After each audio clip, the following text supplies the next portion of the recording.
Okay जी, बिस्मिल्लाहिर्रहमानिर्रहीम। All of you have submitted assignment 3। मेरा ख्याल है कुछ लोग रह गए थे।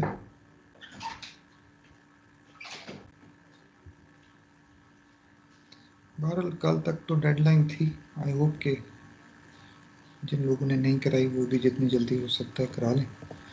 And we are at the verge of completing chapter number 3 and the topic is about system sensitivity, and that tells you that how the feedback helps us in decreasing the sensitivity or isolating the system um, from the disturbances. And one of the major advantages of feedback is that it can be used to make the response of a system relatively independent of the certain changes or inaccuracies in plant model. अच्छा, आपके सामने एक system मौजूद है जिसमें एक plant transfer function है which is given as 4/s+2। इसके साथ कैस्केड में एम्पलीफायर लगा हुआ है जिसका जो फॉरवर्ड गेन है that is 100, and RFS is the input, YFS is the output, and output sensor जो है with a unity feedback जो है वो आपके पास लगा हुआ है, and we have obtained this transfer function TFS is equal to 400 divided by S plus 402.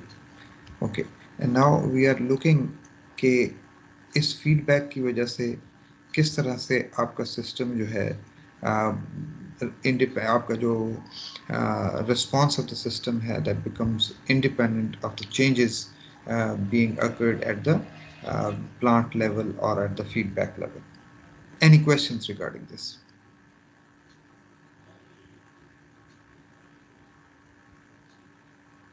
Memon आप बैठे हुए हैं?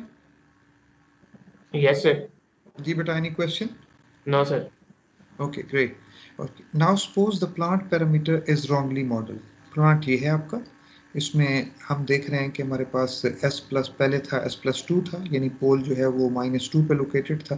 Now what we are saying कि आपका ये जो पैरामीटर है 2 दैट इज रॉन्गली मॉडल, यानी प्लेसमेंट ऑफ द पोल जो है आपसे गलत मॉडल की गई है।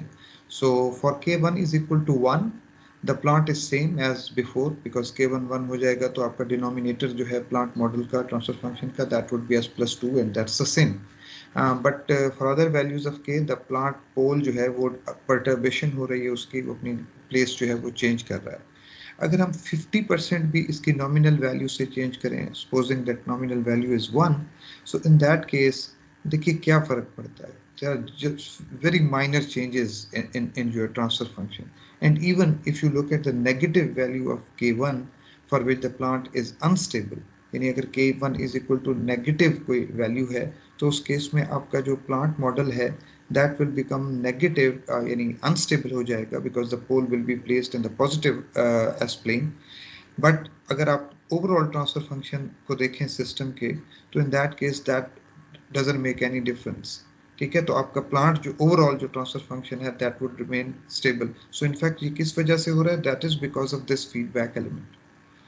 क्योंकि जनरली अगर मेरे पास ये ट्रांसफर फंक्शन होता, ये फॉरवर्ड पाथ होता सिर्फ, और मैं K1 को नेगेटिव करता तो in fact the overall transfer function would have been unstable हो जाता। बट इन दिस केस जब आपने ये फीडबैक यूज आप कर रहे हैं, इस केस में क्या हो रहा है कि आपका ये जो इफेक्ट है इस परटर्बेशन का that is not coming on to the overall transfer function. Questions please. Yes. Okay, अगर इसकी स्टेडी स्टेट वैल्यू को देखें in terms of K1, तो you are getting this thing 2K1 over 400 plus 2K1, and that is being dominated by the factor of 400, and that is nearly proportional to uh, K1. Similarly, आप देखें कि आपने एक parameter जो है 4K2 था in the numerator. अब अगर आप इसके न्यूमरेटर में जो पोलिनोमियल इंट्रोड्यूस करते हैं, एक वेरिएबल इंट्रोड्यूस करते हैं एंड K2, और आप उसे परटर्ब करते हैं, so the transfer function becomes this thing 400 K2 divided by S plus 400 K2 plus 2। Again अगर इस चीज़ में आप देखें तो इस केस में भी आप नॉमिनल वैल्यूज ऑफ K2 पे ओवरऑल ये आपका सिस्टम स्टेडी स्टेट रिस्पॉन्स है फॉर यूनिट स्टेप इनपुट। तो इन दैट केस आप देख रहे हैं कि जो स्टेप इनपुट है that is dominated by the factor of 400 K2 और K2 की small values जो small changes हैं with respect to the nominal changes will not affect the output. So again ये जो feedback है that is playing its role in this particular activity. Similarly here again the feedback is playing its role.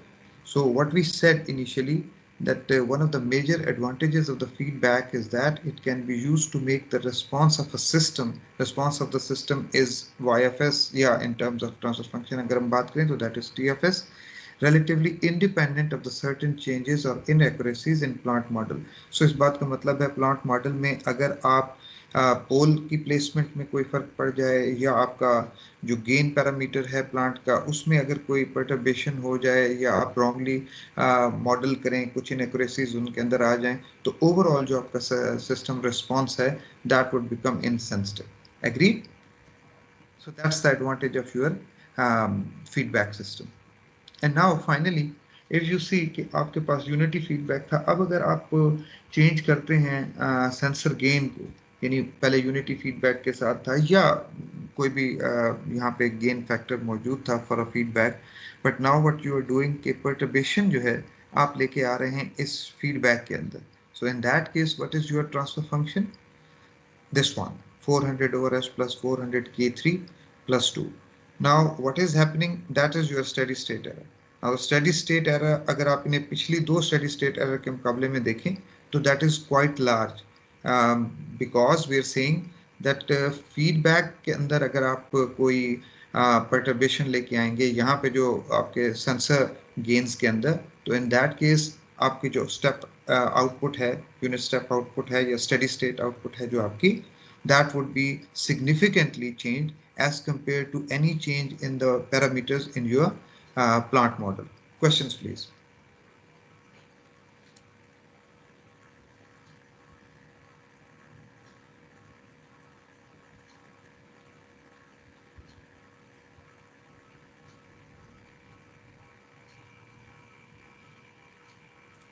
Nangyal? No, Simujagis. Okay, great. So that was end of chapter number 3, and now we will be moving to chapter number 4, which is about root locus analysis. मैंने ये पूछना था कि अब तक chapter 1 2 3 और 1 2 3 कर लिए हैं खत्म? जी हाँ। ओके, बस सही है।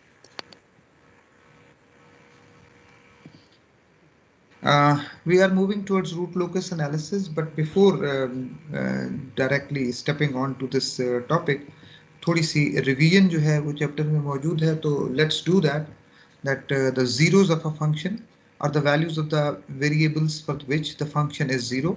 These are the roots of the numerator polynomial. So अगर आपके पास कोई function मौजूद है जो जनरली हम ट्रांसफर फंक्शन के कॉन्टेक्स्ट में बात करते आ रहे हैं, सो TFS जो है मेरे पास that is in fact AFS divided by BFS कह देते हैं इसको, या हम इसको numerator polynomial divided by denominator polynomial भी कहते रहे हैं. So in fact the important thing is that is ratio of the polynomials in S, and this is called the numerator. AFS or NFS is called the numerator polynomial, and BFS or DFS is called the denominator polynomial.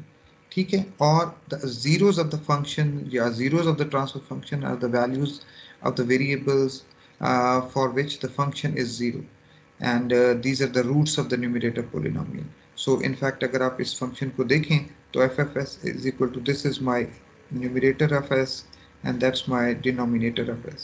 और अगर मैं इसके roots बनाऊं तो this is what I am getting.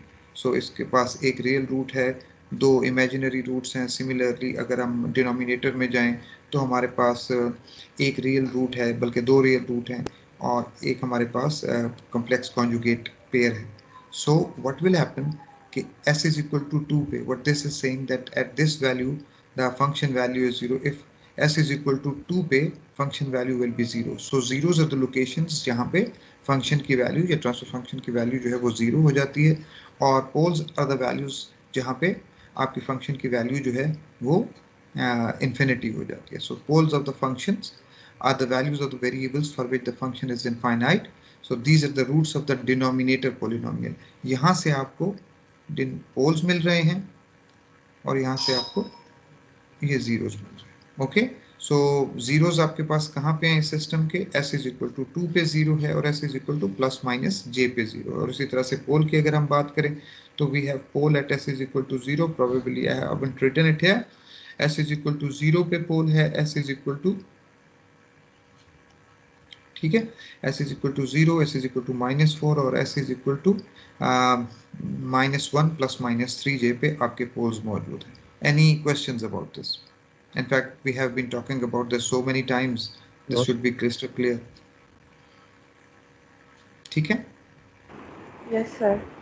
Okay. अगर हम generally बात करें तो ये जो पोलिनोमियल्स हैं जिनको हम न्यूमरेटर पोलिनोमियल्स या डिनोमिनेटर पोलिनोमियल कह सकते हैं, तो जनरली हम उसे इस फॉर्म में लिख सकते हैं. सो bm -1, b1 and b0, these are the coefficients of the numerator polynomial, and an -1, a1 and a0 are the coefficients of the denominator polynomial. And similarly when we factorize अगर हम उसे करते हैं तो we can write it in this form as well, where z1 z2 up to zm are the zeros of the system, and p1 p2 pn to pn are the poles of the system, and the constant k, small k, the small k is equal to bm over an, and that is in fact the multiplying constant, and that's chosen such that the highest power of s both in the numerator and denominator have a magnitude of 1. So unity magnitude के लिए आप k जो है वो लेते हैं, which is nothing but bm over an जो है, that's the value of this. Questions please.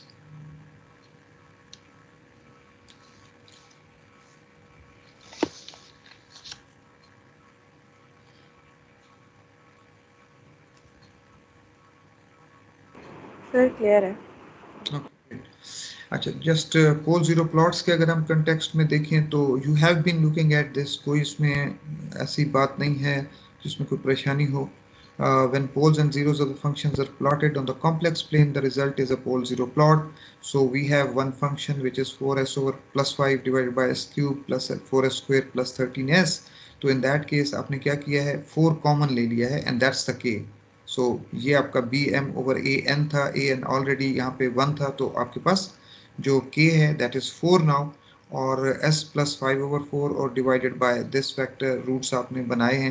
In fact आपके पास यहाँ पे 3 रूट्स हैं, s is equal to 0 पे, और फिर -2 plus -3j पे आपके पास एक कॉम्प्लेक्स कॉन्जुगेट पोल पेयर है. So if we are going to plot these things, s is equal to -5/4 पे ये आपके पास एक 0 रखा हुआ है, s is equal to 0 पे आपके पास एक पोल रखा हुआ है, और इसी तरह से -2 plus -3j, this is -2 plus -3j पे आपके पास 2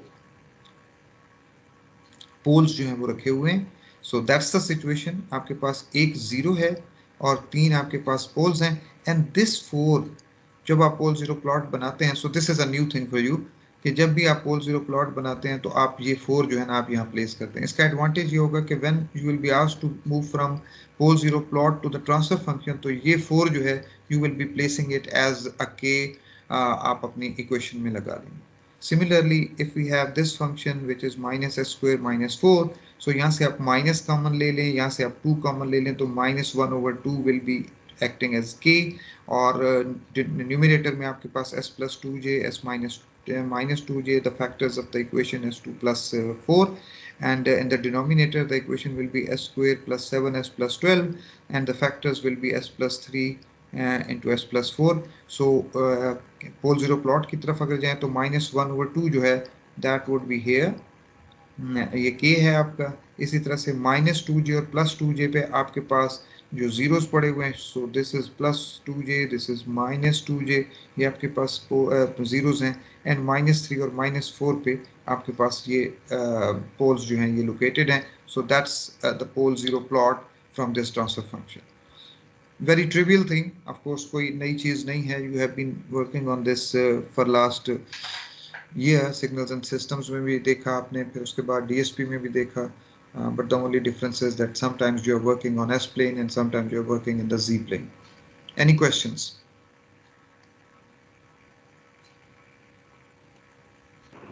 एक्सक्यूज मी सर, ये जो के की वैल्यू जो बॉक्स में है, इसका क्या पर्पस है? इसका पर्पस अभी आ जाता है. अभी बताया ना कि ये अगर फर्ज किया आपको ये गिवन है, अगर आपको ये गिवन है और आपको कहा जाता है कि ट्रांसफर फंक्शन बनाइए, तो ट्रांसफर फंक्शन में पहला स्टेप जो है, मैं यहाँ से जाऊँगा तो मैं कहूँगा जी मेरे पास या टी ऑफ एस या एफ ऑफ एस कह दीजिए.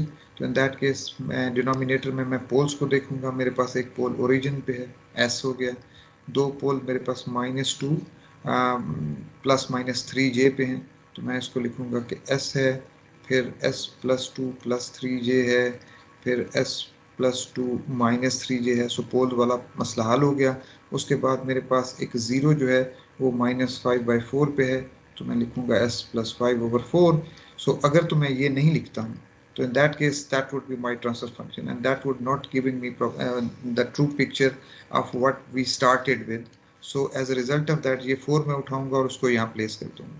So इस 4 को प्लेस करने के बाद then I can say that this is 4s plus 5 divided by s cube plus 4s square plus 13s. Agreed, Isha? Yes sir. Okay. Graphical evaluation is another aspect, and again you are quite familiar with it. इसमें भी कोई ऐसी चीज़ नहीं है. The rational function, if you have got some rational function जिसमें आपके पास numerator में कुछ factors मौजूद हैं, denominator में factors मौजूद हैं, and you know that the roots of the numerator are the zeros of the system and the roots of the denominator are the poles of the system, and k is यहाँ पे मौजूद है. You know that is dm over an, which is to make the higher factors of higher powers of s equal to unity. So that is you already know. लेकिन अगर इस particular किसी particular value पे s is equal to s naught पे अगर मैं function की value find out करना चाहता हूँ, तो that would B f of s not, and you will B replacing s with s not. So in the whole rational function, I will be replacing s with s naught, so that would be equal to k s naught minus z1. So the actual z1, z2 up to zm and p1, p2 up to pn are placed on some उसमें पोल zero plot पे वो मौजूद हैं.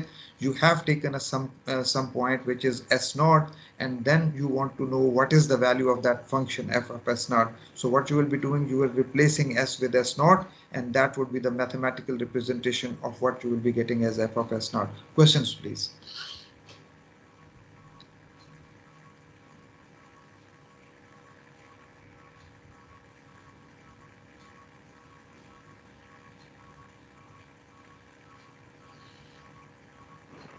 Sir it's clear. Okay. अगर graphical वे में हमने इसको देखना हो, तो पोल जीरो प्लॉट पे आपके पास सपोज एक पोल था P1, और आपने अब S नॉट उसको देखना था कि S नॉट आपका टेस्ट पॉइंट था. तो ultimately what is happening that P1 से लेके S नॉट तक ये जो वेक्टर है, इस वेक्टर को हम कह देते हैं this is length of this vector is s naught minus p1, magnitude of that vector, and of course the phase of this vector. So f of s naught अगर मुझे find out करना है, and I have different zeros and different poles in my s plane, so in that case what it will be doing, that for every element of s naught minus z1, suppose there will be a magnitude of this thing and there will be a phase of this thing. So magnitude of s naught minus z2 and the phase of this term, and similarly the magnitude and phase from the pole terms के साथ आपके पास आ रहे हैं. So overall f of s naught will be can be written in this form as well, that s naught minus z1 into the phase of that s naught minus z2. S naught minus z2 क्या होगा? That would be in fact suppose there is a zero here. ठीक है, तो इस zero से जो मेरा vector होगा, जो लेंथ है इसकी, दैट वुड बी, ये जो चीज है that is S0 minus Z1 magnitude, and the angle जो है इसका that would be the angle of S0 minus Z1.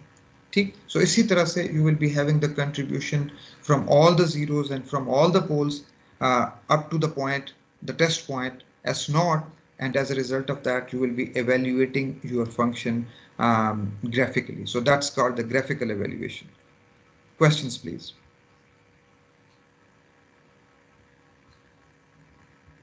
Quite logical and trivial thing, कोई इसमें परेशानी वाली बात नहीं है. जस्ट मैथमेटिकल, या आप फेजर में काम कर लें या आप कार्टेशियन में काम कर लें, तो you can do it. Memon, Nangial, no question sir. Ibrahim, no question sir. Great. Okay, so considering all the poles and zeros of f of s, the evaluation of the function at S0, as I told you, that f of S0, the evaluation of that function at that particular point, that would be equal to the product of the lengths, magnitude की अगर हम बात करें तो magnitude of k, because that's the constant there, that might be negative as well. So because you have seen here that it was negative, so if we are talking about the magnitude, so that should be taken as the magnitude of -1/2, so that it is showing that magnitude of k. Then the product of lengths of all the directed line segments from the zeros to S0, so the vector lengths, so this vector length, this is vector length, so the contribution from the poles and contribution from the zeros, and you will be multiplying those. So product of lengths of the directed line segment from the zeros divided by product of the lengths of the directed line segments from the poles. So the length of the zero vectors divided by length of the pole vectors. Similarly, when we will talking about the angle of f of S0, that would be the sum of the angles. तो phase क्या होते हैं आपके add होते हैं multiply terms में, तो sum of the angles of the directed line segments from the zeros minus किस वजह से, because that's in the denominator, so that will come as the negative with the negative sign, so minus sum of the pole angles plus 180 degree if k is negative. Questions please.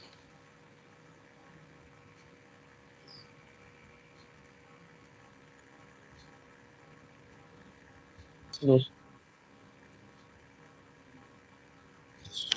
Sir ये k के साथ 180 degree क्यों हम करते हैं? जी आप जरा बताएं ना, जरा थोड़ा सा तवज्जो दें इस चीज को, क्या होनी चाहिए वजह? अगर k पॉजिटिव है प्लेन पे लाई करता है, मतलब देखिए ये मेरे पास रियल एक्सिस है, ठीक, अगर तो मेरा k जो है वो पॉजिटिव है तो k कहाँ लाई कर रहा है, k ये बैठा हुआ, ठीक है. तो अब बताइए कि एंगल क्या है, क्योंकि एंगल हमेशा हम रियल एक्सिस के साथ देख रहे हैं. अगर सपोज मैं इसकी बात करूं और मेरे पास एक चीज़ है ये, तो इस केस में ये मेरा एंगल है. इसी तरह से ये अगर चीज़ है और मेरे पास है तो ये मेरा एंगल है. इस केस में मेरा एंगल क्या होगा, एंगल इज 0 डिग्री. और अगर इफ के इज नेगेटिव तो इस केस में क्या सिचुएशन हो जाएगी, ये एक्स एक्सिस है और ये मेरे पास k हो जाएगा. So in that case the angle is 180. Agreed? Yes sir. Okay, so k is positive अगर है तो you don't need to add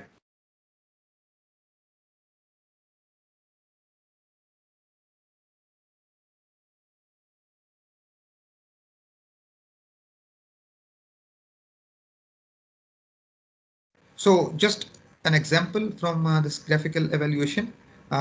So consider the given pole zero plot of some function or some transfer function f of s or tfs, the graphical evaluation at S0. So that's our test point. S0 जो है वो -1 + 3j है, and that gives you the magnitude and phase terms as follows. So मुझे देखना है function की value which is f of S0, और S0 जो है वो ये है, this one. So as a result of that मेरे पास f of S0 जो है वो ये आ जाएगा, s is equal to -1 + 3j, और इस पे मैं fs की मैग्नीट्यूड जो है वो देख रहा हूँ. So what it will be, ये मेरे पास पोल्स जो हैं ये पड़े हुए थे, this दिस पोल, ये डबल पोल पड़ा हुआ था, और फिर उसके बाद ये मेरे पास एक 0 पड़ा हुआ था। ठीक, सो और इम्पॉर्टेंट चीज़ ये है कि ये मेरे पास k था। So the magnitude will be, सबसे पहले तो मैग्नीट्यूड ऑफ -6 उठाया, वो 6 लिख दिया, this 6। Number 2, the length of the zero vector which is 5, ये में आपके पास 5 आ गया। ठीक है, उसके बाद आए तो आपके पास ये जो वेक्टर लेंथ पड़ी हुई है, दो वेक्टर्स हैं, बिकॉज डबल पोल है, तो 3 इंटू 3 इंटू 5/4 इंटू 2/2। सो आपको सिर्फ पोल्स गिवन थे, you have found the vector lengths जो है वो आपने खुद फाइंड आउट कर लिया। ऑफ कोर्स आपके पास अगर scaled, properly scaled pole zero plot है तो इट्स अ डक शूट, कोई इशू वाली बात नहीं है। एंड सिमिलरली ये आपके पास मैग्नीट्यूड आ जाएगी विच इज 0.28।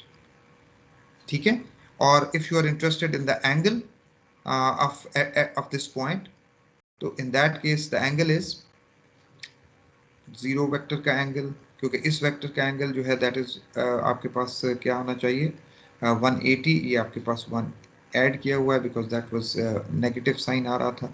सो 180 इंटू इसका एंगल जो है, देखिए एंगल एक्चुअली आपको जो मिलेगा वो ये वाला मिलेगा जब आप साइन यूज करेंगे, sine of 3/5, sine inverse of 3/5।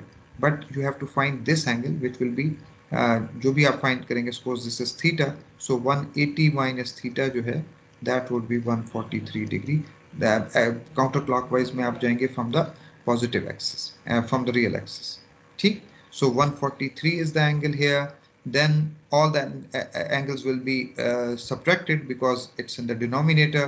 90 minus किया है, फिर 90 माइनस किया है, फिर 68 माइनस किया है, और फिर उसके बाद 27 जो है ये माइनस किया है। And of course because of this -6 magnitude तो +6 हो गई थी, लेकिन क्योंकि -6 था कि, सो 180 जो है वो प्लस किया, so that's your 48 degree। So that's in fact the graphical evaluation of this point with respect to all the poles and zeros of this system. Agreed? Yes, sir. Okay. चलें जी, आप ज़रा थोड़ा सा इसको देख लीजिए, 2-3 प्रॉब्लम्स आप देख लें सो दैट कि क्लियर हो जाए हर चीज़। चलें जी, मैं ज़रा नंगियाल ज़रा मुझे हेल्प कीजिए। Yes. जी बोलिए, क्या करूं?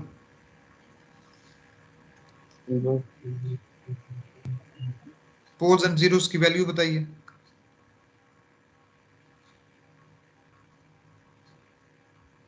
सर जीरो हमारे पास 1/3 पे थोड़ा 1/3 पे 1/3 पे।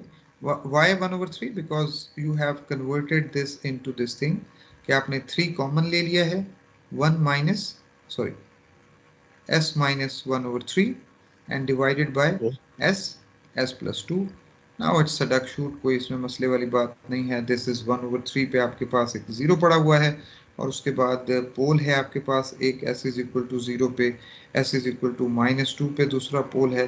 And finally this is important कि as per notation used in your book you will be placing 3 here. Agreed? Yes. Okay. What about this one?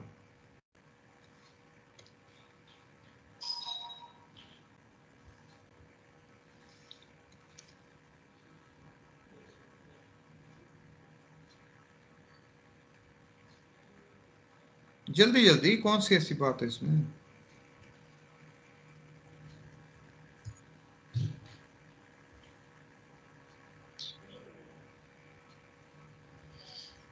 बेटा 9 कॉमन ले लो ना।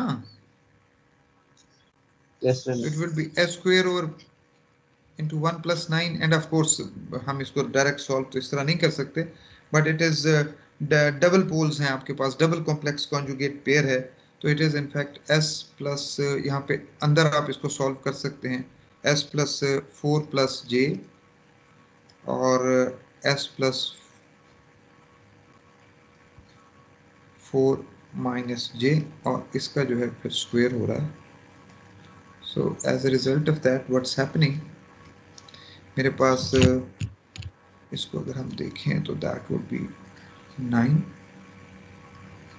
s plus 1/3j s minus 1/3j divided by all that.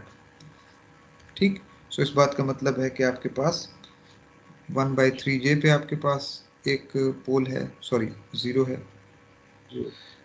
1 minus इधर आपके पास एक 0 है, फिर आपके पास डबल पोल्स हैं, ये आपके पास यहाँ कर लेते हैं, दिस इज -4, सो -4 और ये हम कह देते हैं दिस इज j, सो यहाँ पे मेरे पास एक डबल पोल है और इसी तरह से यहाँ पे मेरे पास एक डबल पोल है, ठीक, एंड व्हाट एल्स, यहाँ पे मेरे पास है,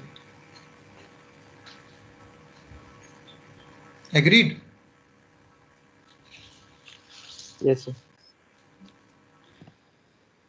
ओके, सो आप इसमें से देख लीजिएगा, इसमें कोई ऐसी नई चीज नहीं है। चलें इसको भी देख लें। Find the rational function represented by the pole zero plot in the following figure. Any volunteer other than Nangyal? अब नंग्याल मुझसे तंग आया हुआ है। जी जनाब, ट्रांसफर फंक्शन लिखना है, जल्दी जल्दी, शाबाश।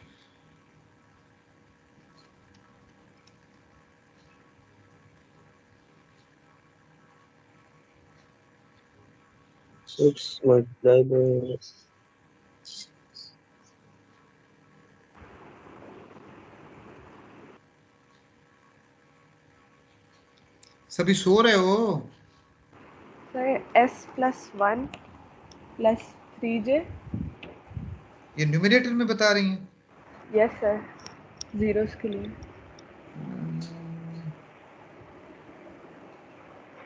अच्छा, s+1 + 3j और s+1 - 3j भी होना चाहिए साथ। Yes sir. आपने इनको हिट किया और है, ठीक। और फिर उसके साथ s+3। s+3 आ गया, ठीक हो गया। And then there is a pole s, sir over s। Anything yes, और एल्स? साथ sir k is +6। So that's 6। So finally when you will be doing this, ये आपके पास आ जाएगा s6 s+3। ये कॉम्प्लेक्स कॉन्जुगेट को आप कंबाइन कर लें अगर, तो you will be getting s² + 2s + 10 divided by s। ठीक है, ओके, लेट्स डू दिस। जी जनाब, मेमन।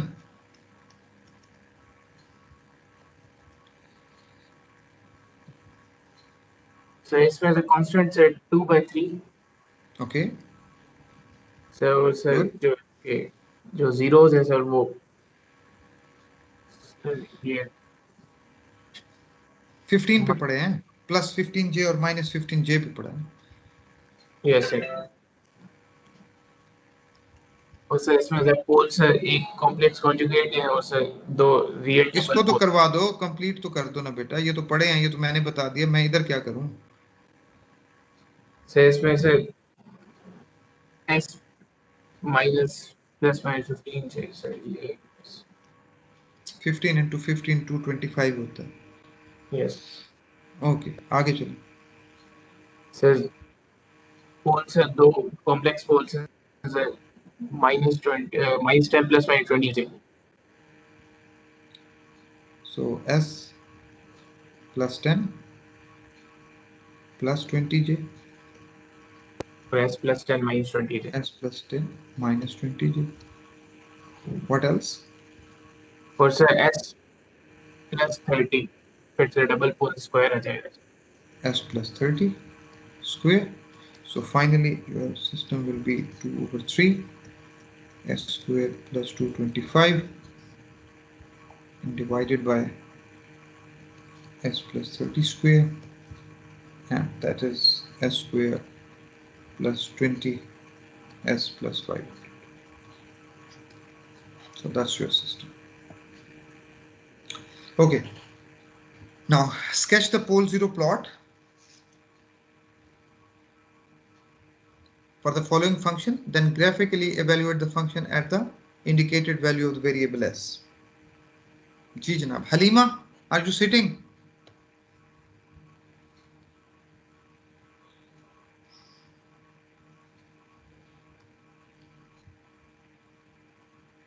हलीमा बैठी हुई हैं आप?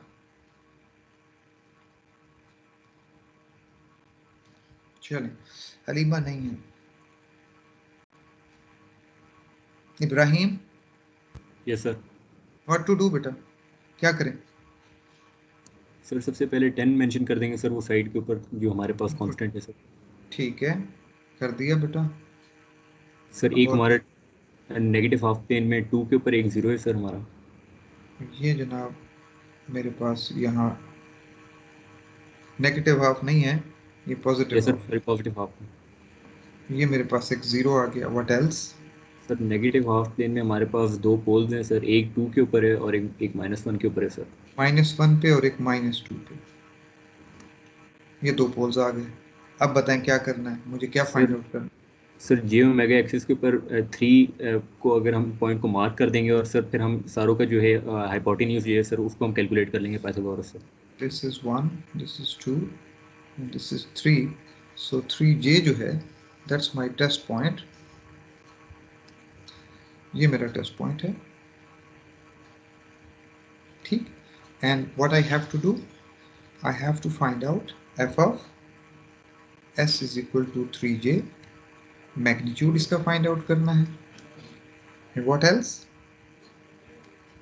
The phase of f of s is equal to 3J जो है ये फाइंड आउट करना है। एंड वी नो सबसे पहला काम तो आपने ये करना है कि आप इन वेक्टर्स की जो लेंथ्स हैं यहाँ से लेके यहाँ तक एक वेक्टर, यहाँ से लेके यहाँ तक ये दूसरा वेक्टर, और यहाँ से लेके यहाँ तक ये तीसरा वेक्टर।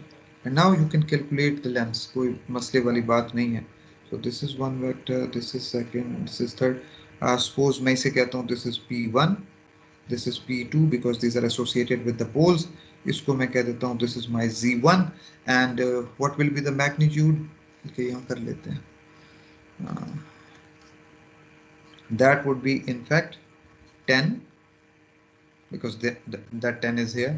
Magnitude की बात कर रहे हैं, 10 into Z1 की जो magnitude है divided by P1 into P2. So what is Z1?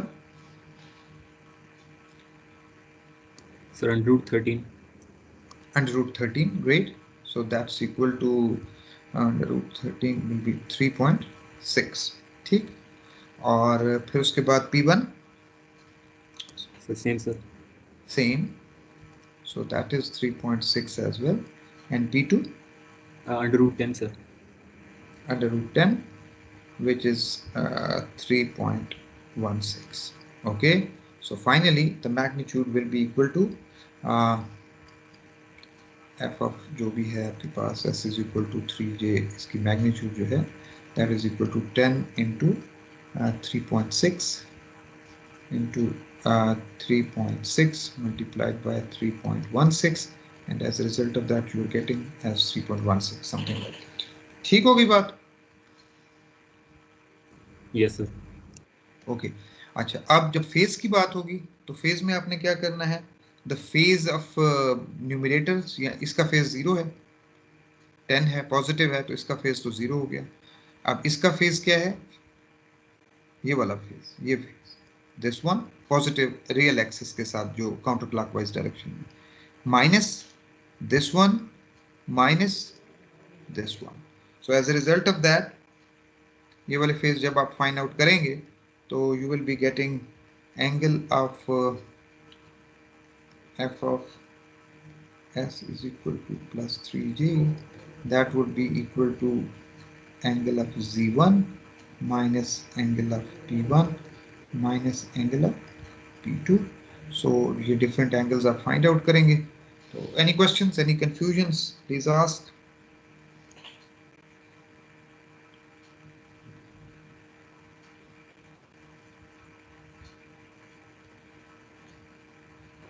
नहीं, हमने मैग्नीट्यूड किस तरह निकाले हैं 3.6 3.16 वाले?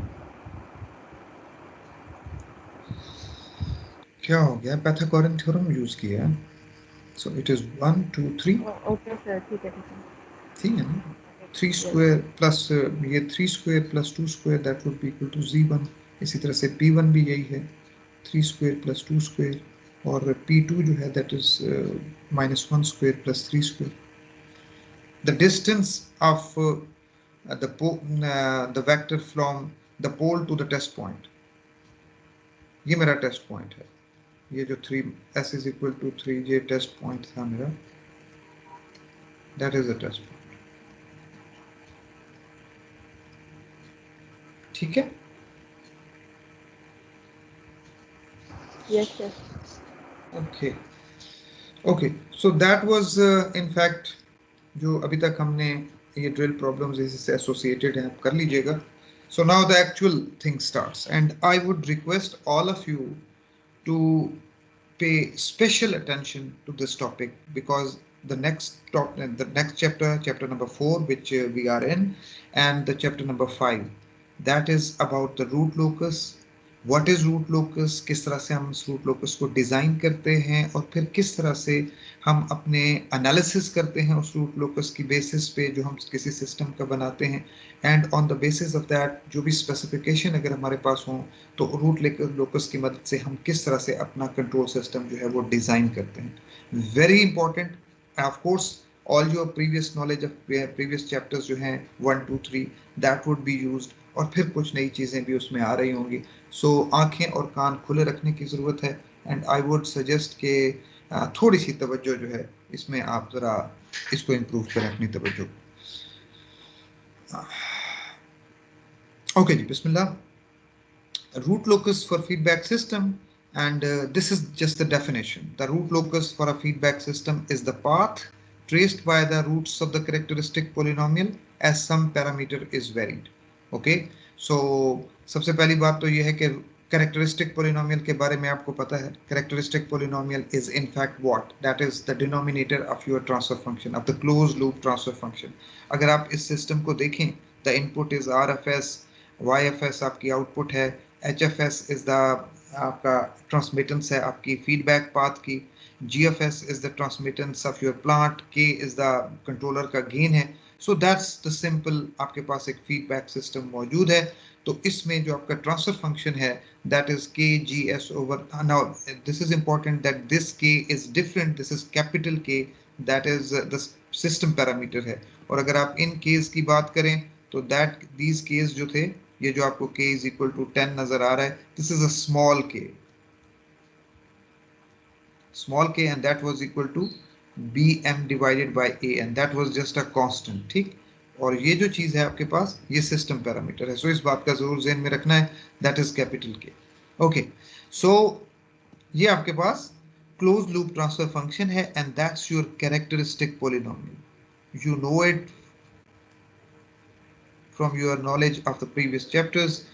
That's your characteristic polynomial, and the roots of the characteristic polynomial are in fact the roots of this transfer function, and the system parameter that is to be varied is the forward path gain. This is your forward path gain, and the idea is कि system जो है वो अपने poles जो है वो change करेगा जैसे जैसे आप इस parameter को, इस parameter k को जो forward path gain है इसको आप 0 से infinity तक लेके जाएंगे. तो as a result of that you will be seeing कि आपका जो पोल्स की लोकेशन है, जो आप क्लोज लूप पोल्स की का बिहेवियर देखना चाहते हैं अपना एस प्लेन में, वो आपको दिखा रहा होगा. Any questions in understanding what I have said?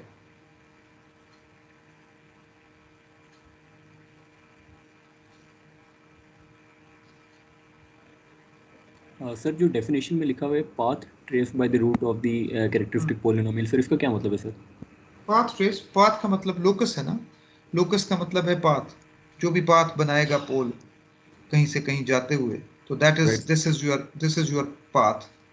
Path को ट्रेस करेगा आपका root locus. In fact that's locus कह लें, इसको पाथ कह लें. दैट इज यानी पोल अगर सपोज यहाँ था तो पोल ट्रेवल कर रहा है with the change of K, and we have to look at this. हमने अपना एनालिसिस के लिए और डिजाइन के लिए इस फिनोमेना को इस्तेमाल करना है, that when the poles are changing its place on some path, on some locus, so we will be looking at that, and then finally we will be using it for the system analysis and the system design. Have I answered your question, beta? Yes sir, thank you sir. Okay, so let's move forward. Now close loop transfer function आपने देख लिया, that was just T of S, because T of S क्या था आपके पास, K G of S और divided by 1 plus K G of S H F S, because of this feedback system की वजह से। नाउ अगर मैं इस फीडबैक को यहाँ से इस लूप को ओपन कर दूं, and if I'm looking at y1 of s divided by r of s, that would be just a straight line, और इस केस में आपके पास जो ओपन लूप ट्रांसफर फंक्शन होगा that would be k g of s h of s, ठीक है। so that's your open loop transfer function. open loop zeros क्या होंगे, these are the zeros of g of s h of s. इसके अंदर जो zeros, इस polynomial के अंदर जो जीरोस पड़े होंगे जो न्यूमरेटर के अंदर, यानी अगर मैं इसके g of s को इस तरह से भी लिख सकता हूँ ना, numerator polynomial divided by denominator polynomial. So n of s के जो रूट्स होंगे those will be the zeros of the open loop pole, and जो इसके d of s के जो रूट्स होंगे वो आपके ओपन लूप पोल्स होंगे, समटाइम्स कॉल्ड gh। आपकी बुक जो है इसको gh zeros and gh poles, यानी ओपन लूप पोल्स को gh zeros and gh poles भी कहते हैं, आप इसको टर्मिनोलॉजी में यूज करते हैं। Okay, close loop zeros and close loop poles कौन से होंगे? Of course close loop zeros जो हैं आपके, they are coming from the transfer function, क्योंकि इस ट्रांसफर फंक्शन को जो क्लोज लूप ट्रांसफर फंक्शन है that can be written as N F S over D F S.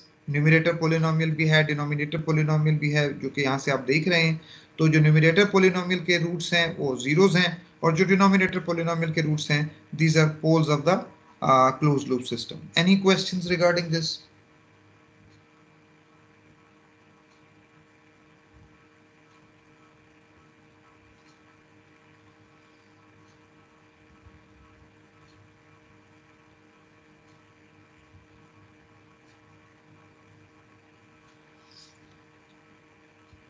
Sir no No, sir. Question. Thank you. चलें, अच्छा, अब close loop characteristic equation आपने देखी, this is,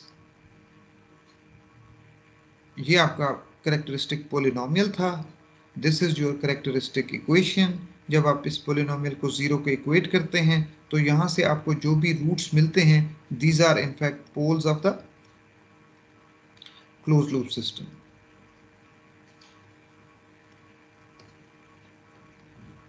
so this is, ये जो अंदर मैंने लिखा है that is your characteristic polynomial है, एंड ऑफ कोर्स उस पोलिनोमियल को जब मैं जीरो को इक्वेट करता हूं तो दैट बिकम्स एन इक्वेशन, और वहां से मैं अपने पोल्स जो हैं या रूट्स जो हैं वो इस क्लोज लूप सिस्टम के निकालता हूं। मैं इस चीज को रीराइट कर सकता हूं इस तरह से, K G of S H F S is equal to -1 लिख सकता हूं ना? Yes, sir.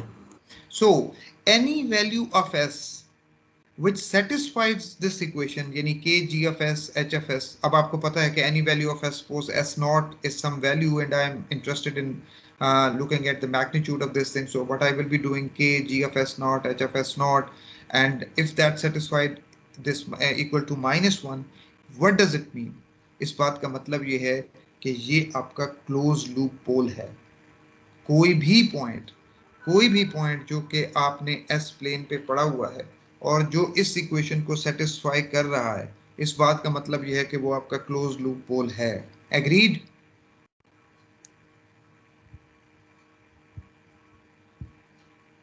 Yes, sir. Yes sir. Convinced? Anyone in the class who is not convinced on this statement? Sir ये वाला रिपीट करिए स्टेटमेंट। आपका नाम? नंग्याल Ahmad sir. हैं जी? नंग्याल अहमद सर। नंग्याल बेटा ऐसा है कि देखिए 1 plus k g of s h of s, that is what? That is my characteristic polynomial and I am equating it to 0 and I am getting closed loop poles of the system. इसमें कोई question है आपका? No sir. ठीक है ना, इसके ये तो हम करते रहे।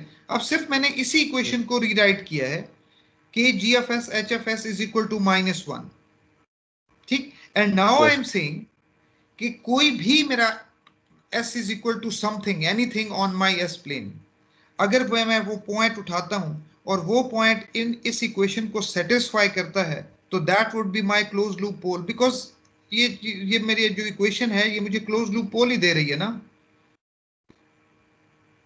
यस। ठीक है ना, क्लोज लूप पोल दे रही है तो मैं कहता हूं इसी चीज को मैं यहां ले आया हूं और मैं कहता हूं K G F S H F S, so any equation which is satisfying, यहां से मुझे रूट्स मिल रहे थे, सो यहां से मुझे वही चीज है वो रूट्स में डालूंगा तो ये इक्वेशन सेटिस्फाई होगी ना, अदरवाइज तो नहीं सेटिस्फाई होगी ये इक्वेशन। यस, ये इक्वेशन जीरो उसी वक्त होगी जब मैं इसके अंदर रूट्स डालूंगा, 1 प्लस समथिंग ये उसी वक्त जीरो होगी जब मैं इसके अंदर रूट डालूंगा तो ये इक्वेशन जीरो हो जाएगी। और अगर मैं इस तरह से इस इक्वेशन को लिखता हूं तो मैं रूट्स डालूंगा तो इक्वेशन जो है वो -1 के इक्वल हो जाएगी, यानी ये वाली टर्म जो है ये -1 के इक्वल हो जाएगी। And of course those roots are the close loop poles of the system. So I am saying that whenever this equation will be satisfied for any s, that s will be actually the closed loop pole of the system. Agreed? Nangia? Yes sir. अच्छा, अब आते हैं इस बात पे कि ये आपके पास s जो है दैट्स अ कॉम्प्लेक्स आपके पास वेरिएबल है, और अगर मैं k gfs hfs की बात करूं तो that's a complex valued function. अच्छा, किसी भी कॉम्प्लेक्स वैल्यूज फंक्शन को आप जानते हैं कि it has got a magnitude component and it has got a phase और एंगल कंपोनेंट। ठीक है, किसी भी चीज को अगर आप देखें, कोई भी आपके पास कॉम्प्लेक्स वैल्यूज चीज हो, so suppose a plus j b की हम बात करें तो a प्लस जी में जी बी में आपके पास a square plus b square magnitude, that's the magnitude of this thing. Suppose हम इसे कह देते हैं दिस इज x। सो इस बात का मतलब क्या हो जाएगा कि इसके एक तो मैग्नीट्यूड कंपोनेंट मौजूद है और दूसरा फेज कंपोनेंट जो है वो मौजूद है। Agreed? Yes sir. Okay, so now this is a complex thing as well. ये जो कॉम्प्लेक्स फंक्शन रखा हुआ है इस बात का मतलब है इसके अंदर भी एक फेज टर्म मौजूद है और इसके अंदर भी एक मैग्नीट्यूड टर्म मौजूद है। So what is the phase magnitude term of this thing? That is k g of s h of s, that's the magnitude, and that's equal to 1, and of course that's the magnitude criterion, one way of writing of this thing. So k magnitude will be equal to 1 over gfs hfs magnitude. और the phase term जो है इसकी वो क्या हो जाएगी? So the phase of this thing that would be equal to, any volunteer?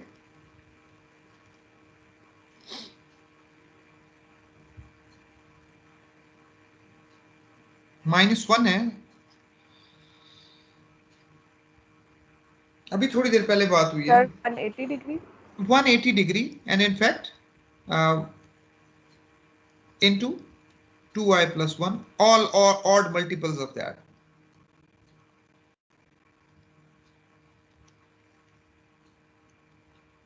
ठीक है, so -1 जो है that would support this statement के जितने भी odd multiples of 180 हैं वो आपको support करता जाएगा। So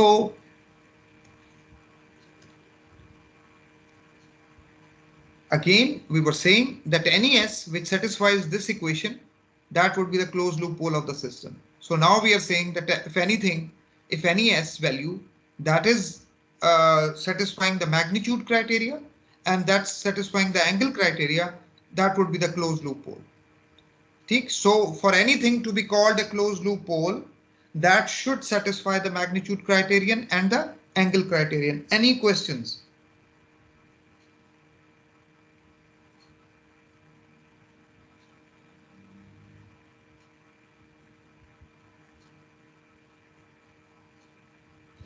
So, no sir, ji, so from the closed loop characteristic equation, we have got two conditions, and any value of s which satisfy these two conditions in a closed loop is a closed loop pole, and that is any value of s for which this condition is satisfied, which is the magnitude criterion, and the phase criterion, which is the odd multiple of 180 degree, will be a closed loop pole. So now we are clear that we are taking the closed loop pole from the closed loop from the characteristic equation, and anything, any value of s on the s plane which is satisfying the magnitude criterion and the angle criterion, that would be our closed loop pole. ठीक हो गई बात? Now the question is that how we can use this information to our advantage, and that's what we are going to learn when we will be doing our root locus. Okay, typically the open loop transfer function की अगर हम बात करें before moving that.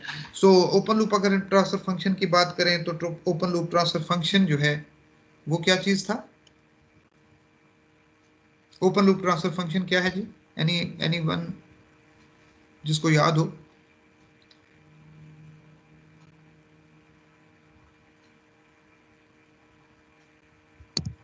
TF1 is equal to K GFS HFS.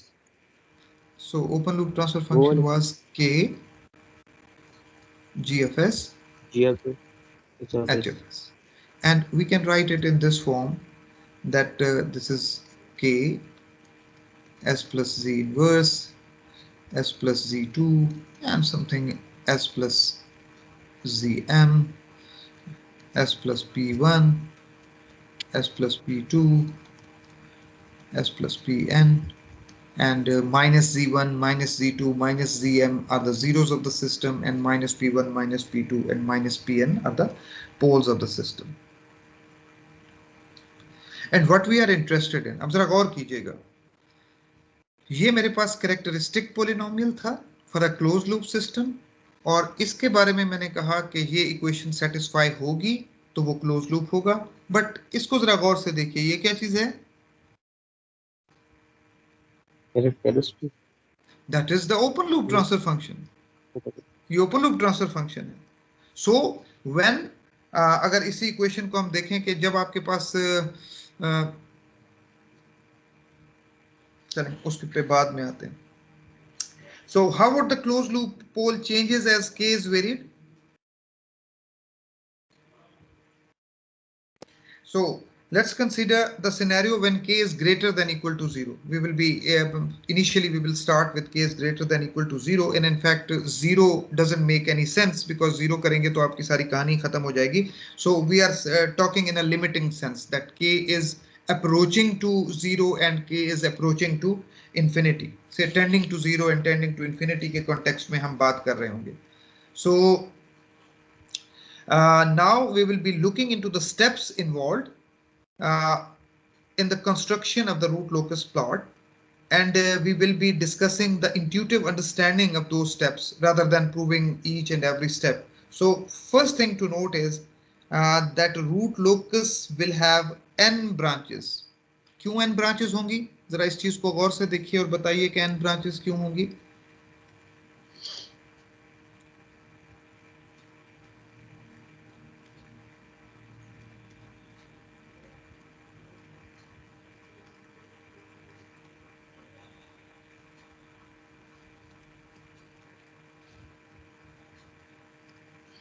देखिए इसके अंदर कितने zeros रखे हुए हैं? N. Sir n. m. और कितने पोल्स हैं?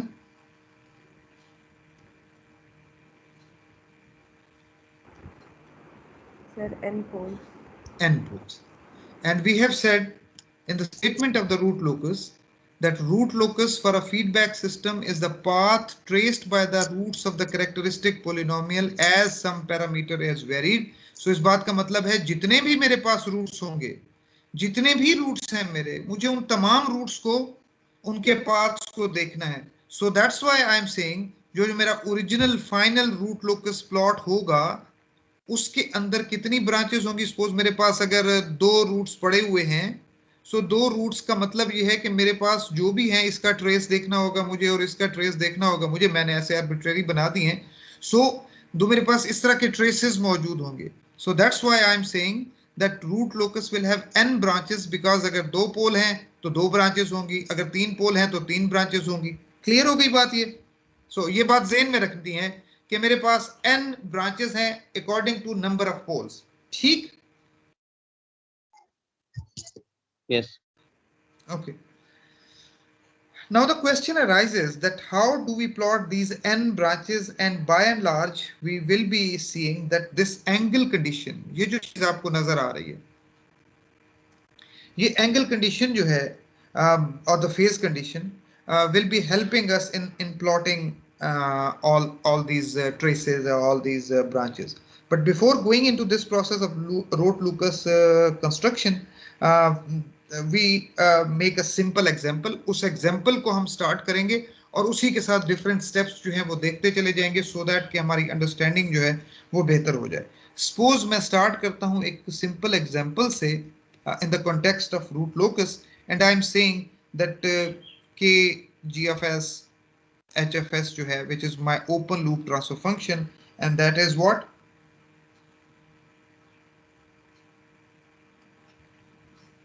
K over S plus 4 S minus 4।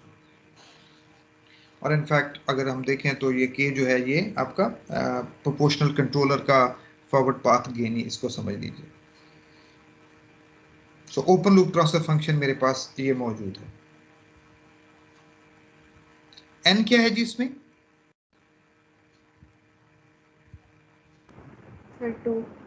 N 2 है। M क्या है? 0। M 0। नंबर ऑफ जीरोस जो हैं वो 0 हैं इसके सिस्टम के अंदर, नंबर ऑफ पोल्स जो हैं वो 2 हैं। सो ओपन लूप पोल्स जो हैं वो कहाँ पड़े हुए हैं? वो पड़े हुए हैं -4 और 1 के ऊपर। एग्रीड? यस। ओके, सो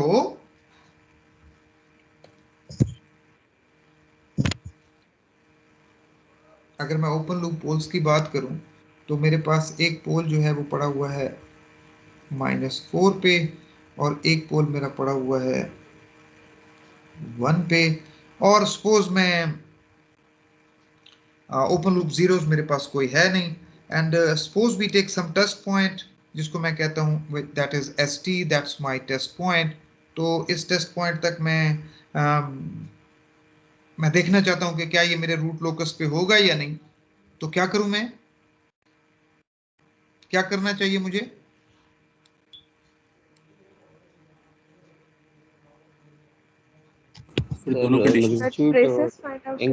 मुझे इस इक्वेशन का जो कि मेरी open loop transfer function equation है which is K G F S H F S, इसका मुझे magnitude criterion and phase criterion and most importantly phase criterion देखना चाहिए। और अगर वो फेस क्राइटेरियन जो है वो ऑड मल्टीपल ऑफ 180 डिग्री आ रहा है तो देन इट्स फाइन। तो इसका मतलब ये है कि ये पॉइंट जो है मेरा रूट लोकस पे है। Just an example, simple example कि किस तरह से हम देखते हैं कि क्या पर्टिकुलर पॉइंट जो है वो रूट लोकस पे बैठा हुआ है या नहीं बैठा हुआ, सो दैट कि हम ट्रेस कर सकें अपने रूट लोकस के पाथ को। तो क्या होना चाहिए? डिफरेंट वेक्टर लेंथ्स देखते हैं। एक वेक्टर जो है मेरा ये पड़ा हुआ है, दूसरा वेक्टर जो है मेरा ये पड़ा हुआ है, ठीक है। सो इनफैक्ट अगर इस वेक्टर को मैं कहूं तो इस वेक्टर को मैं कह सकता हूं दिस इज ST + 4 वेक्टर है, दिस इज ST - 1 वेक्टर है। और अगर मैं इस एंगल की बात करूं तो this is angle of ST - 1। और अगर मैं इस एंगल की बात करूं with the real axis counter clockwise अगर मैं चलूं तो that is ST angle of ST + 4 मेरा एंगल, ठीक है। So in order for this test point, this ST, to be on the root locus, it should satisfy two conditions generally, the magnitude conditions and the phase condition or the angle condition, ठीक। and इस case में क्या होना चाहिए? Angle condition क्या होना चाहिए? angle of this equation will be what? That would be angle of K minus angle of ST + 4 minus angle of ST - 1. So we are taking K greater than equal to 0 है, तो क्या angle होगा इसका?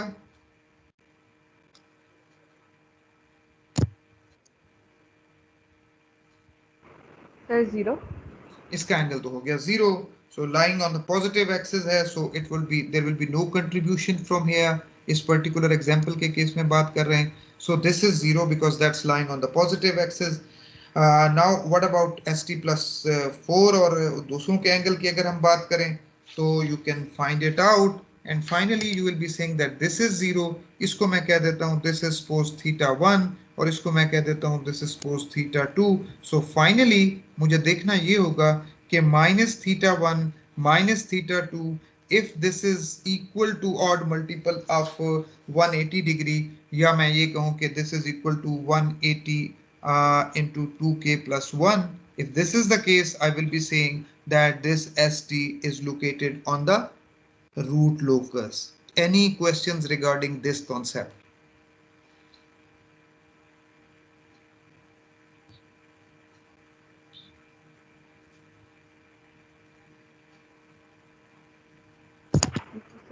Sir SP का root locus में लाई करने का मतलब क्या है? बेटा मुझे ये देखना है ना कि मेरे रूट किस तरह से चलेंगे। मैं अपने क्लोज लूप उनका रास्ता देखना चाहता हूं, मैं उनका रूट देखना चाहता हूं। तो रूट देखने के लिए मुझे पता होना चाहिए ना कि कोई टेस्ट पॉइंट मैं किसी पर्टिकुलर जगह पे रखूंगा तो मैं देखूंगा कि यार ये मेरा रूट में है। अगर सपोज मैं देखना चाह रहा हूं कि रूट तो है ये वाला रूट लोकस का पोल का, और मैं रूट अगर रखता हूं, मैं यहाँ पे एक टेस्ट पॉइंट रखता हूं, तो क्या ये रूट लोकस में होगा? नहीं होगा ना, तो एंगल क्राइटेरियन सेटिस्फाई नहीं हो रहा होगा।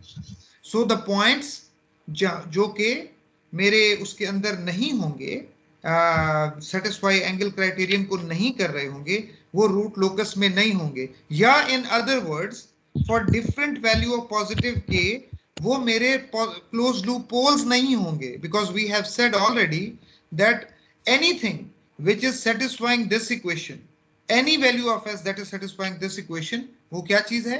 That is a closed loop pole.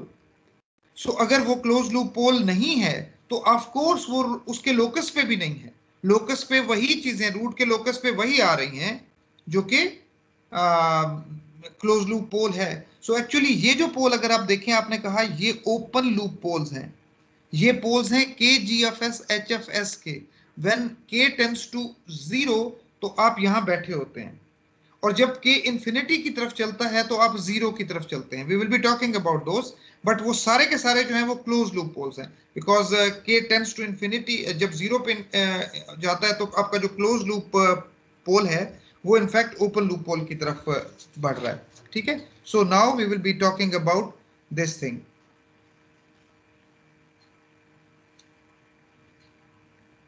Any questions till now?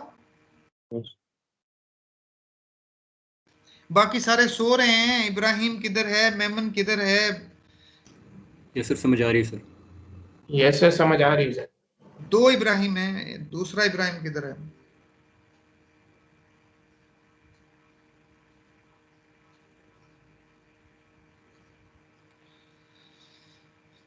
चलें आगे।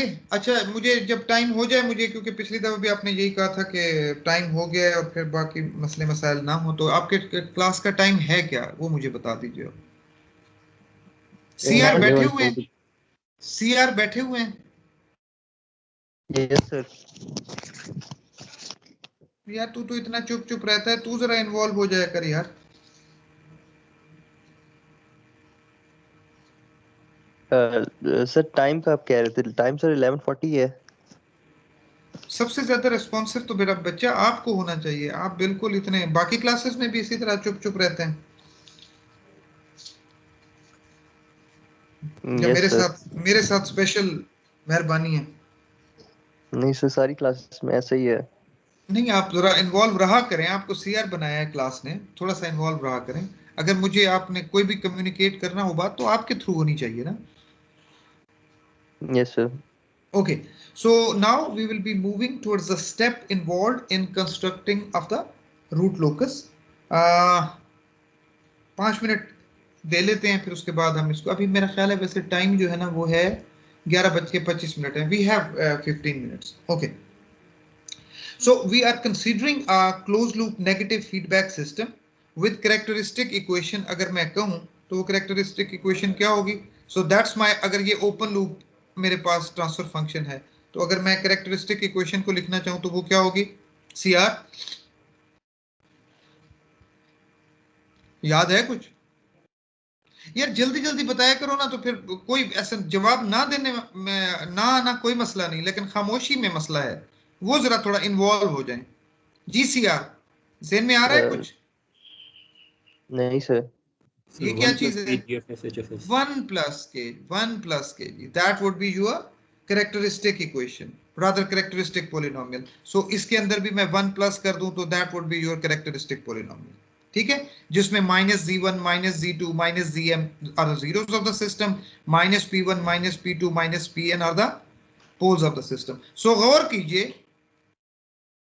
कि आपके पास kg of s hfs were the open loop poles and zeros, and 1 plus kg of s hfs, इस इक्वेशन से आपके पास जो चीज आएगी, this will be the close loop systems, poles आपके आ जाएंगे। Now considering the case where m is lesser than equal to n, we will be looking at the cases जहां पे आपके पास zeros जो हैं वो lesser than equal to n होंगे, and of course we have already said कि हमारा जो k है forward path gain जो है that would be positive.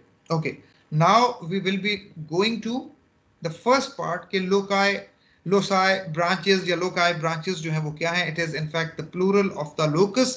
So इस बात का मतलब ये है कि अगर आपके पास n poles हैं तो अल्टीमेटली आपके पास n जो है वो ब्रांचेस हैं, n लोकाई है, लोसाई है, इसका प्रोनाउंसिएशन जो लोकाई है I am not sure, but मेरे पास इतनी n ब्रांचेस हैं।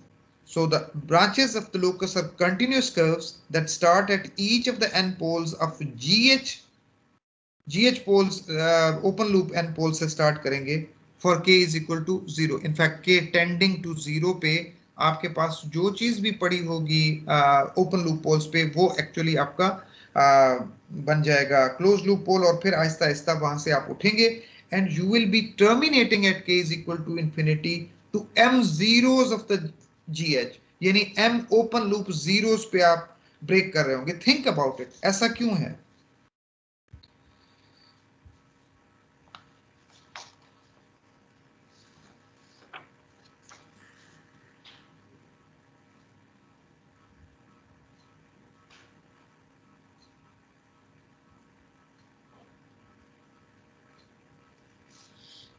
अभी एक छोटी सी एग्जांपल हमने स्टार्ट की थी और हमने कहा था कि उसके अंदर जो GFS HFS है, that was the open loop transfer function, that is k over s plus 4 and s minus 1, ठीक है। और अगर मैं कैरेक्टरिस्टिक इक्वेशन लिखना चाहूं तो वो क्या होगा, 1 plus k over s plus 4 s minus 1. So what I'm saying, when k tends to 0, these are in fact you are at the open loop, आपके पास जो भी when k tends to 0 आपके open loop poles पे आप बैठे हुए हैं। When k tends to 0, what are the roots, what are the poles?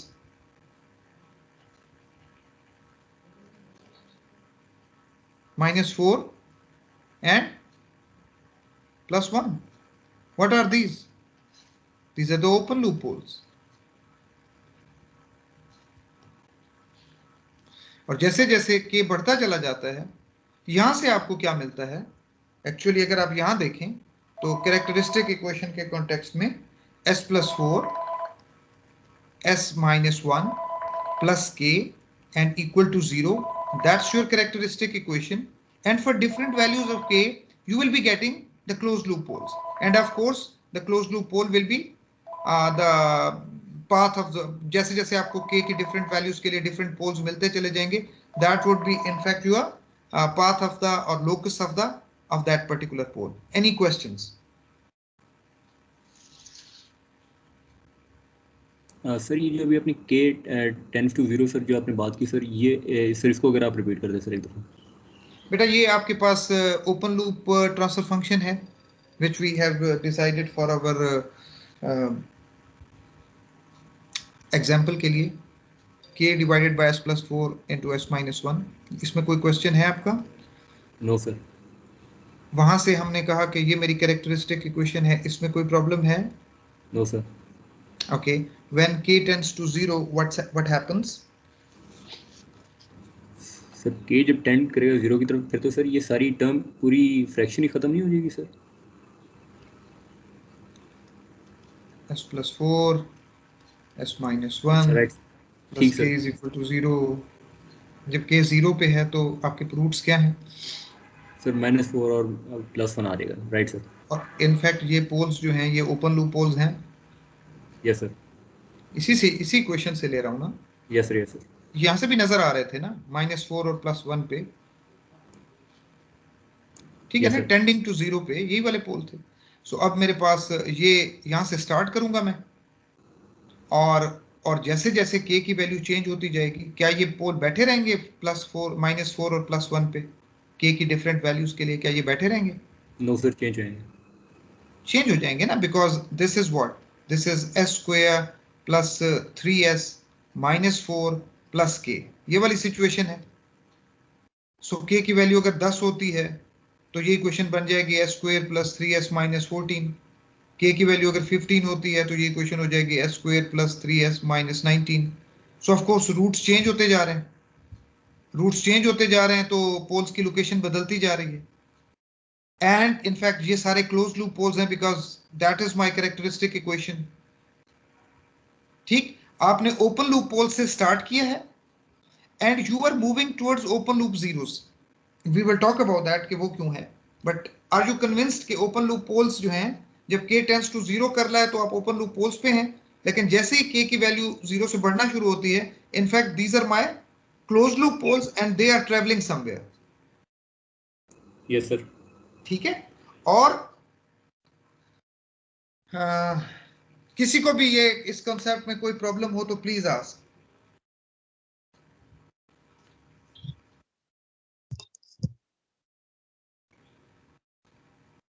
And when k tends to infinity, the locus branches approach the m zeros. And now we have said कि मेरे पास n जो है वो greater than equal to m है।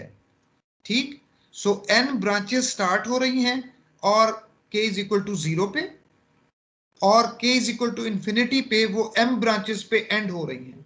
So of course मेरे पास अगर तो n equal to m है तो मसला हल हो गया। So every branch will be starting from an open loop pole and that would be terminating on the open loop 0. Finish, मुझे कोई प्रॉब्लम नहीं। But the problem will be कि अब n is equal to, जब n is greater than m है, in that case जो बकिया m minus m है, n minus m branches हैं, इनका क्या होगा?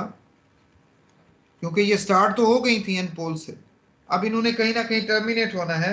So the remaining curves will go to infinity in the complex plane along asymptotes at k tends to infinity. So asymptotic behavior होगा इन branches का n minus m behavior का। So any questions regarding this?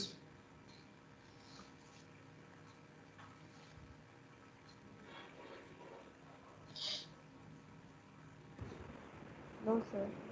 Okay, इसी example को देखिए, इसी example के context में हम स्टार्ट इसको देखते हैं। पहला अगर हम कंप्लीट कर पाएं आज तो बड़ी मज़ेदार बात हो जाएगी।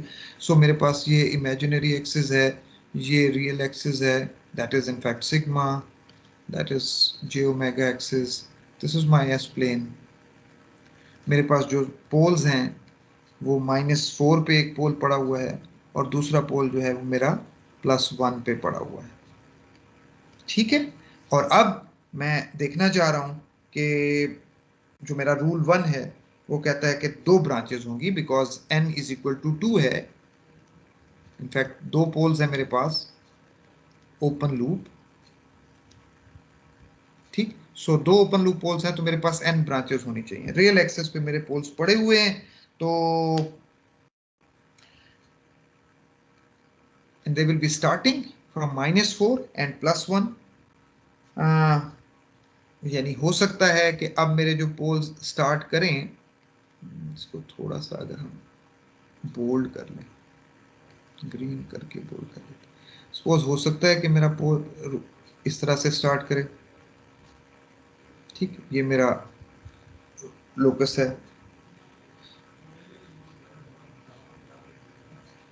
सो राइट की तरफ ये मूव कर रही है। देयर इज अ पॉसिबिलिटी कि ये इस तरह से इस तरफ लेफ्ट को मूव कर रही है। पॉसिबिलिटी की मैं बात कर रहा हूँ, there are other options as well.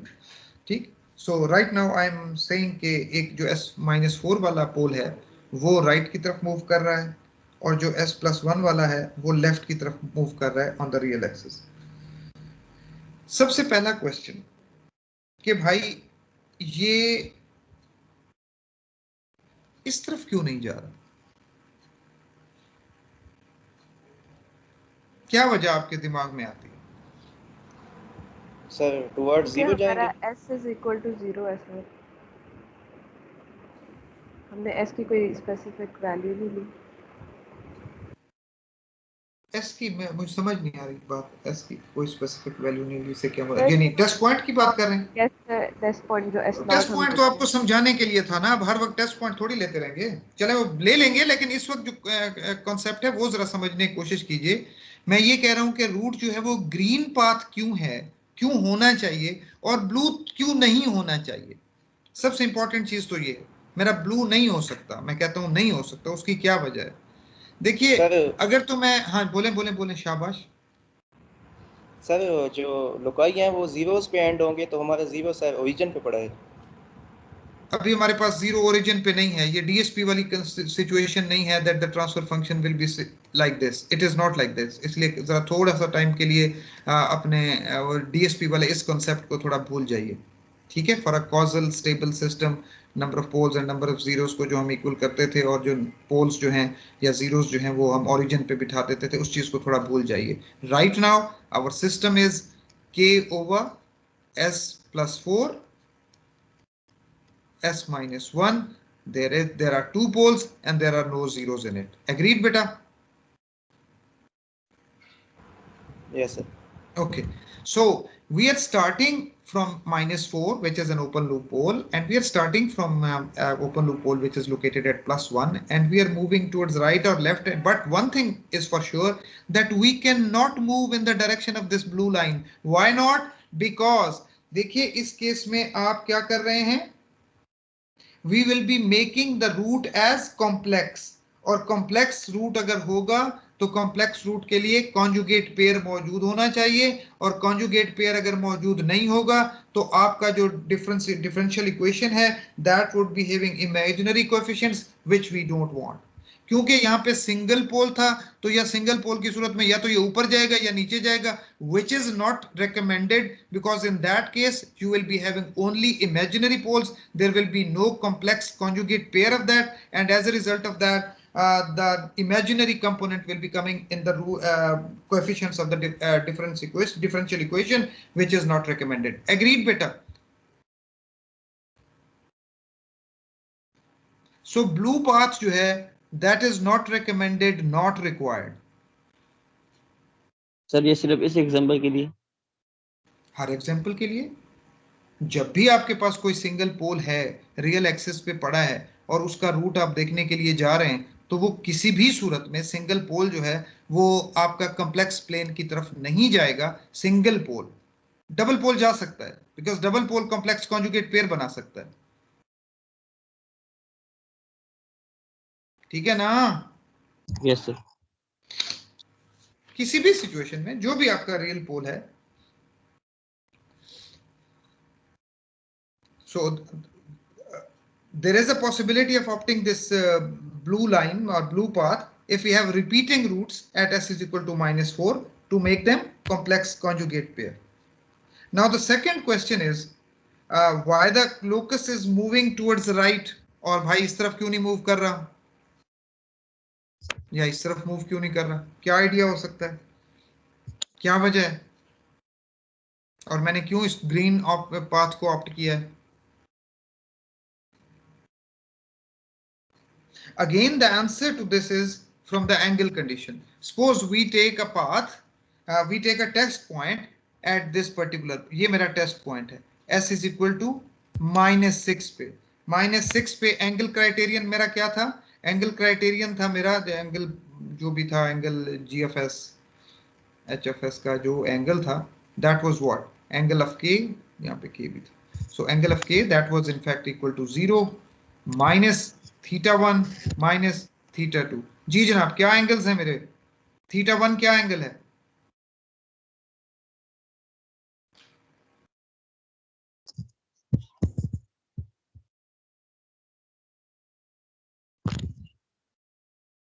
इस टेस्ट पॉइंट से देखना है, -4 से इस टेस्ट पॉइंट तक और +1 से इस टेस्ट पॉइंट तक एंगल्स क्या हैं? θ1 क्या एंगल है?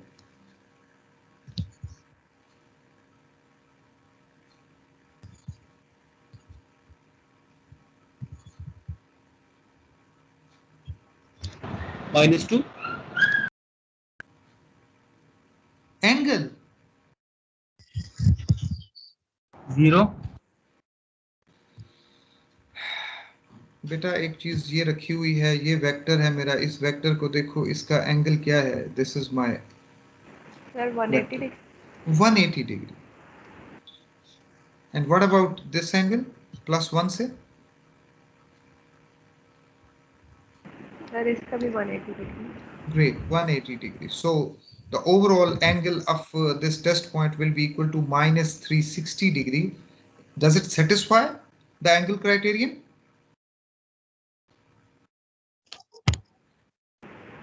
No sir. Why not? Sir odd multiples होने चाहिए। Odd multiple नहीं है।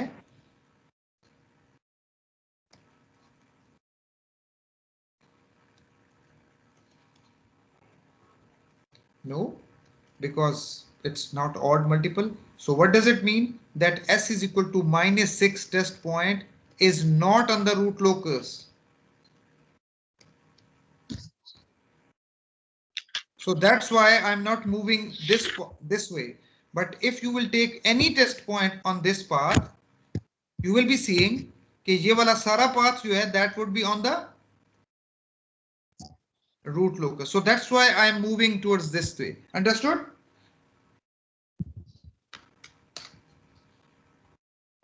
यार कोई हाँ ना ही कर दो बच्चा। Yes. Yes. Okay, so let's leave it here. और इंशाल्लाह ताला फिर यहीं से जो है वो start करेंगे. So let's have attendance.